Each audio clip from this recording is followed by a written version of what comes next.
Alam na ng magsasaka sa Cordillera ang kanilang gagawin sa tuwing binabalot ng andap ang kanilang mga pananim. Ayon sa Department of Agriculture, dagdag pa ng kagawaran, wala naman itong epekto sa pangkalahatang supply ng highland vegetables. Yan ang ulat ni Gav Villegas. Maagang namili ng gulay si Julie sa Kamuning Market kaninang umaga. May inilaan siyang 1,500 pesos na budget para sa isang linggong supply ng iba't ibang gulay tulad ng carrots at patatas. May paraan si Julie para malaman kung sariwa ang gulay na kanyang binibili. Siyempre po, titingnan ho namin yung pinakapuno. Ay, yung ano niya po, tangkay, kung bagong pitas po talaga.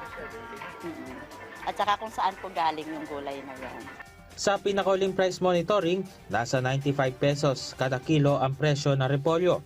Ang presyo naman ng carrots ay 55 pesos ang kada kilo, habang ang presyo naman ng patatas ay 120 pesos kada kilo. 90 pesos naman kada kilo ang presyo ng sayote. Sa panayam ng Ulat Bayan Weekend kay Agriculture Assistant Secretary Arnel de Mesa, bagamat may mga sakahan na naapektuhan ng frost blanket ay kaunting bahagi lamang ito ng kabuuang taniman ng gulay sa Cordillera. Kalimitan na dinidiligan lamang ng mga magsasaka ang mga pananim sakaling mabalot ng andap. Wala itong epekto sa pangkalahatang supply ng ating mga highland vegetables. In fact, nakikita natin ngayon na may mga highland vegetables nga na bumababa pa yung presyo dahil marami tayong supply ngayon kagaya ng patatas, ng broccoli at saka ng itong ating repolyo.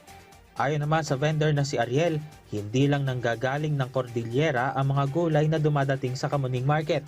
Maraming dumadating na gulay sa iba't ibang lugar. Hindi lang naman isang source ng gulay. Kasi ang Nueva Ecija, meron din silang cauliflower. Nagpuproduce din sila ng broccoli. Hindi nga lang katulad ng sa Baguio, magkakaibang quality. Pati carrots, meron din sila doon.